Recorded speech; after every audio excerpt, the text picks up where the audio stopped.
Hello guys, I am Alfaz Pathan and I welcome you all on our YouTube channel. दोस्तों, आज की video में हम देखेंगे what is material science and engineering. बहुत ही इंपॉर्टेंट सब्जेक्ट है मैकेनिकल इंजीनियरिंग का।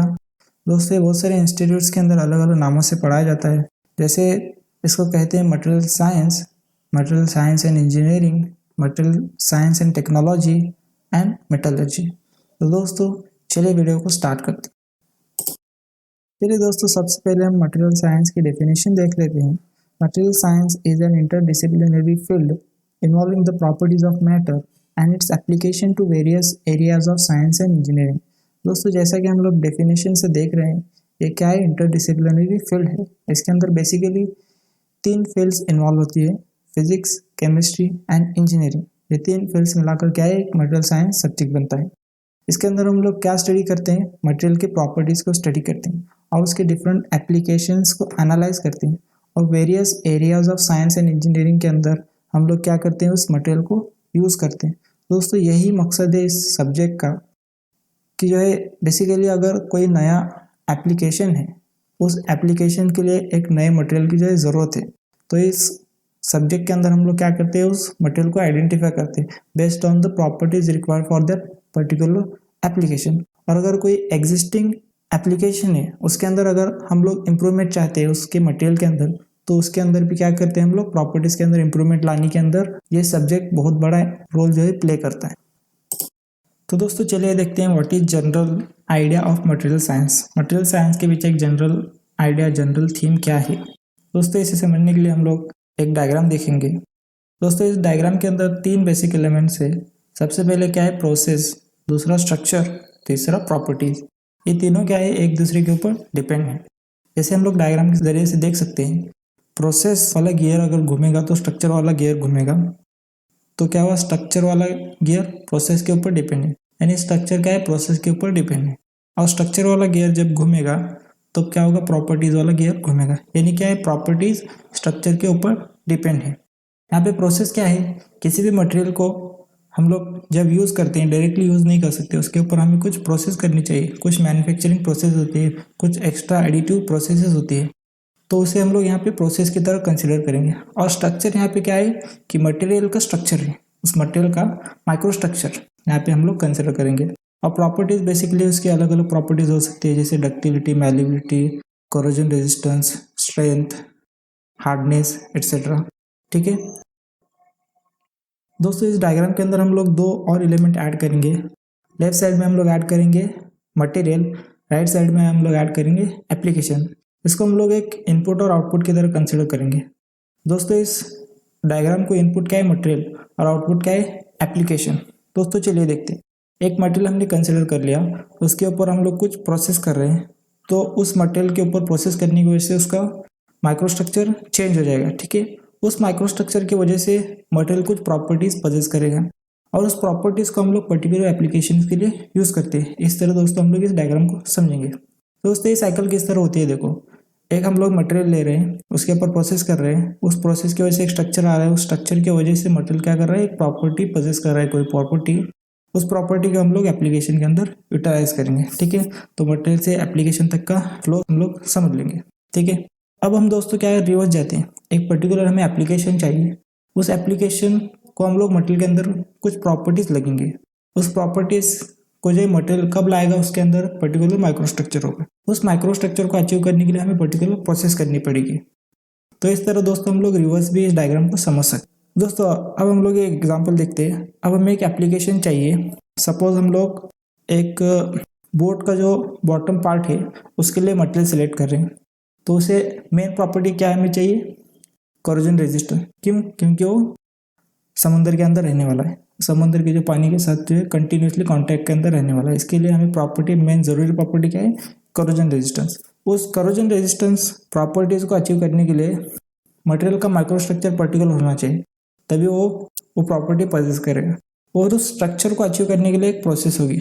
और दोस्तों, यहाँ पे हम लोग थोड़ा वेरिएशन भी कर सकते। प्रोसेस हम लोग सेम रखेंगे, हम क्या करेंगे, मटेरियल चेंज करेंगे।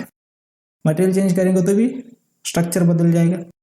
और यहाँ पे 2 चीज़ें हैं, एक क्या हम लोग प्योर मेटल कंसिडर कर सकते हैं। ठीक है, अगर हम लोग अलॉय कंसिडर करेंगे तो क्या, स्ट्रक्चर बदल जाएगा, प्रॉपर्टीज बदल जाएंगे और एप्लीकेशन बदल जाएगी। तो दोस्तों ये एक जनरल बेसिक थीम है, इसके ऊपर पूरा मटेरियल साइंस का जो है कंसेप्ट पूरा बेस है। दोस्तों आई होप आपको ये general idea of material science समझ में आ गया होगा। चलिए दोस्तों अब देखते हैं branches of material science. Material science के ब्रांचेस दोस्तों बेसिकली टाइप्स ऑफ मटेरियल के ऊपर बेस है, क्योंकि अगर मटेरियल का टाइप बदल जाएगा तो उसकी मैन्युफैक्चरिंग मेथड्स, उसका जो है टाइप ऑफ स्टडी भी बदल जाता है। इसलिए हम लोग पर्टिकुलर मटेरियल के टाइप के अंदर इन मटेरियल साइंसेस को जो है कवर करते हैं। दोस्तों सबसे पहला टाइप है मेटलर्जी, इसके अंदर हम लोग मेटल्स को स्टडी करते हैं।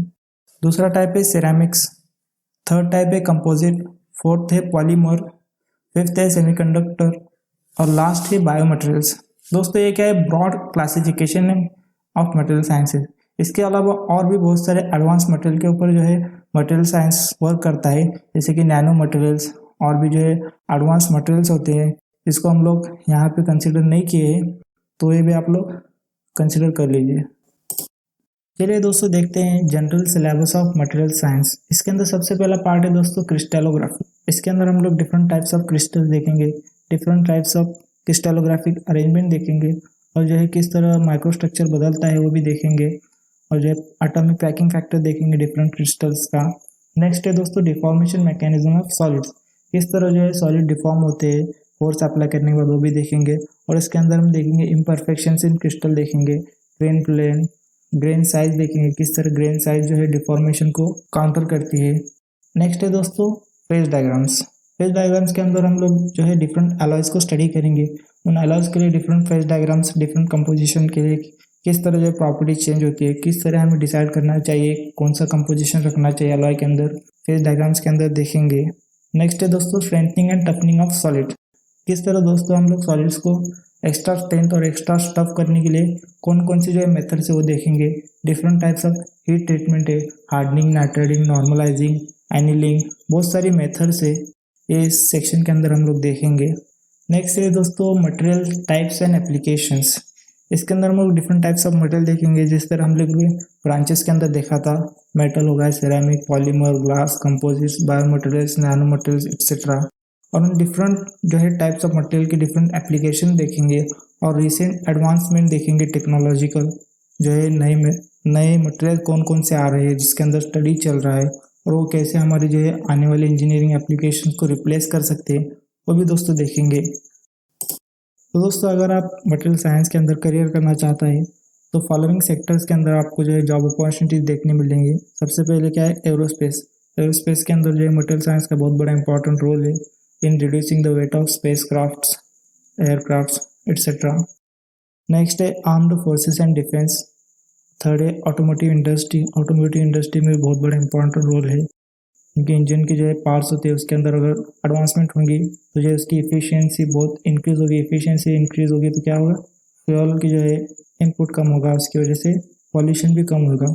तो नेक्स्ट है दोस्तों nuclear industry, oil and gas, pharmaceuticals, sports, scientific research and development. तो इन सारे सेक्टर्स के अंदर हमें जॉब अपॉर्चुनिटीज मिल सकती है अगर हम मटेरियल साइंस के अंदर करियर करना चाहते हैं। So friends, I have one question for you related with material science topic. Why Sir Isaac Newton is called an alchemist? Sir Isaac Newton को अल्केमिस्ट क्यों कहा जाता है? दोस्तों अगर आप इसका आंसर जानते हैं तो कमेंट सेक्शन में लिख सकते हैं। अगर आप इसका आंसर नहीं जानते तो प्लीज़ सर्च कीजिए और जो है फिर कमेंट सेक्शन के अंदर जो है लिखने की कोशिश कीजिए। तो गाइज आज की वीडियो में बस इतना ही। अगर आपको हमारा वीडियो अच्छा लगा तो प्लीज़ हमारे वीडियो को लाइक कीजिए, अपने फ्रेंड्स के साथ शेयर कीजिए और हमारे चैनल को सब्सक्राइब कीजिए। Till then stay safe and study hard.